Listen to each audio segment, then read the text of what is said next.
Hey everyone, I have two great stories from r/entitled parents today. First, we have entitled kid chokes me while his mom is watching, then tries to make me give him my PlayStation 4 because I punched him. And second, we'll have my dog sent entitled parent and her kid to jail. As a reminder, I'll be doing a giveaway soon, so stick around to the end of the video for details about that. Jumping right in, we have entitled kid chokes me while his mom is watching, then tries to make me give him my PlayStation 4 because I punched him. For our cast, we have the entitled kid, entitled mother, myself, neighbors 1, and neighbors 2. Note that the neighbors are actually pretty cool. The entitled kid was just older than them, and so he had some authority. And so it begins. One summer day last year, I had just turned 14, I was playing some basketball with these two kids from my neighborhood in their driveway. Their family's pretty rich, so they have a fully paved driveway big enough to be a sizable court. It's just me and them for about half an hour until Satan's son himself came over from down the street. This kid is the really stereotypical little who made the select soccer team 3 years ago and still thinks that he runs the place. So we let him join the game and everything's fine for a bit. I'm a little bit on the bigger side, but I'm really strong, so I play really well as a center, posting up in that. And the entitled kid is guarding me and he's getting worked. He's shorter and not as strong, so he's getting dominated. Here's the major incident. I've just grabbed a loose ball and I'm running back towards the basket. The other kid gets back before me and stops my drive, so I start to back him down again. He must have just been really frustrated by him not getting a chance on defense, so he thinks up a plan. At this point, I was wearing a hoodie and the bugger grabs my hood from behind and pulls as hard as he can. I, not expecting my airflow to be cut off, especially while I'm breathing hard, start to panic. I can't shake him off my back. I don't know how long he's hanging on, but it felt like a whole 45 seconds. That may not seem like long, but I'm freaking out, so it feels like forever. An eternity later, his grip loosens and I finally get him off. I'm fired up, so I punch him right in the nose. Definitely not as hard as I could, but it certainly would have hurt a lot. This little guy, however, he drops out like he's cold. Meanwhile, I'm on my knees trying to get my breath back. He's bawling his eyes out, he's rolling and screaming and all that, being the melodramatic turd he is. But his mom is running over. And it was that very moment when I knew I was in trouble. Now, sometime between when he started and when I socked him, his mother came out. But she's the typical, I want to speak to the manager, white, upper middle class mom who volunteers to be the head of the PTA every year and goes to Starbucks 20 times a day. And the entitled kid is very much her son. Entitled mother, oh my god, are you okay? What did you do to him? He just nearly choked me out, so I punched him. Entitled mother, why would you do that? You're so much bigger than him. But he was choking me out. Entitled mother, come on dude, you've got to be more mature about this. What do you expect me to do? Apologize to him for making him choke me? This whole thing goes on for a while until the neighbors step in to try to protect me.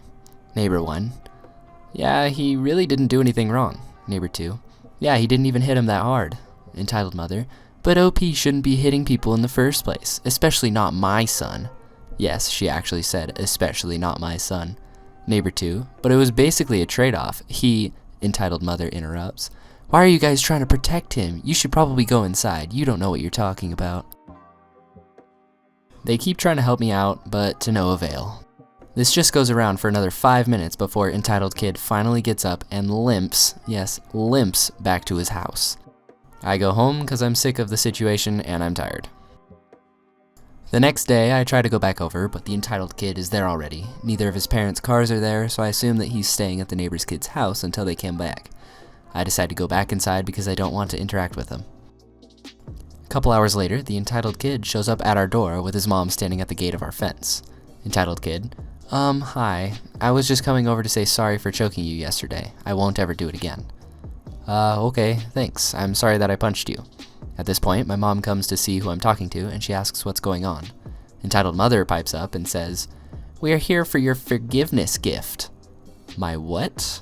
Entitled mother, your forgiveness gift. It's a tradition in our family that the person who apologizes last has to give the other person something to make up for it. My mom, excuse me? What's going on? I explain what happened, and as I explain it, she seems to get more and more disgusted by the situation.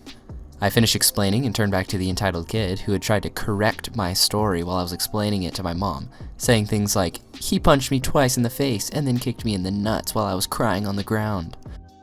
My mom is basically a bomb-sniffing dog for lies, so I can see from her face that she knows it's utter bullcrap. I turn back to the entitled kid, and my mom says, "I'm sorry, but we don't do forgiveness gifts in this family." The entitled mother says, "We do in this one. Entitled kid, go pick something out." The entitled kid looked around and saw my PlayStation 4, and he points at it. "Mommy, I want that." Keep in mind that this kid is just about a year younger than I am. Too old for mommy, too old for this whole situation in my opinion. Entitled mother walks up to our door and sees it's my PlayStation 4. "Great, we'll take that as our gift." My mom, with steam billowing out of her ears, slams the door in their faces and quickly locks it. They start pounding on the door so hard that it sounds like they're trying to break it down. We leave the door, but they stay there pounding on the door for at least another 5 minutes before finally leaving. I still leave my neighbor's house anytime I see him walking down the block. I don't know quite what to think about that situation, but I definitely wouldn't have let him take my PlayStation 4. Let me know down in the comments what you guys would have done. Just a quick reminder before our final story, I will be doing a giveaway. The details will be at the end of the video, so be sure to watch through to the end. My dog sent entitled parent and her kid to jail. Sit back and enjoy this one. It's long because apparently I can't do short. Many years ago, I was living in a beautiful sunny southern state. I had a cute little house that was completely fenced in. 5-foot fence in front, 8-foot fence on the sides, and a 10-foot chain link fence in the back. I'm fortunate enough to work from home. My office was my patio unless it was raining. My dog Sari, who was a German Shepherd Rottweiler mix, kept me company. At a year old, she was a big girl at 120 pounds. She was generally very sweet and kind, but protective. She was well trained, but also had a knack for disappearing to play with her animal friends, so I kept her on a chain too if we were outside. High school kids in the area had the tendency to use the alleyway behind my house to get to and from school. Most would stop and say hi to Sari and give her attention. She loved it. I honestly didn't mind. One day, I noticed that anytime Sari was alone outside, some kids would rattle the back fence, throw things at it, then scream and yell at Sari. The kids would run off before I could see who they were. In case things got worse, I bought some security cameras and brought Sari with me anytime I went inside when the kids would be around. One day, I had to grab some work in the house and left Sari outside, just for a moment. From inside, I heard the fence rattle and then Sari yelp in pain. I rushed outside just in time to see a kid try to throw a rock at Sari, along with some other kids. I was pissed off. As I rushed over to Sari, I calmly asked them, "Did it ever occur to you to wonder why I keep my dog chained in the fenced yard?" Then I unhooked her. Sari ran up my back fence and climbed over it. The kids started running down the alley with Sari right behind them, barking away. I let her go about half a block, then whistled for her. She came trotting back, all as happy as could be. I checked her over and gave her a treat, and she was fine. Unfortunately, it's not over yet. A couple of hours later, one of the kids came back with his mother, the entitled parent.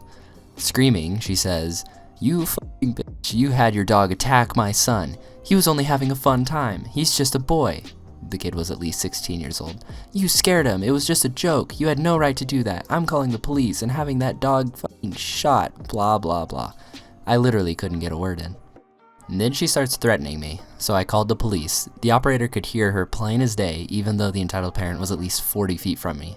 The police showed up in about 5 minutes, 2 cars. I guess they were in the area, 4 officers, all very nice guys. 2 officers come to talk to me, the other 2 talk to the entitled parent and her son. The entitled parent never stopped screaming and cussing. I explained what happened and showed the video to the officers. I show all of Sari's vet and training paperwork. I filed a report, asked to press charges.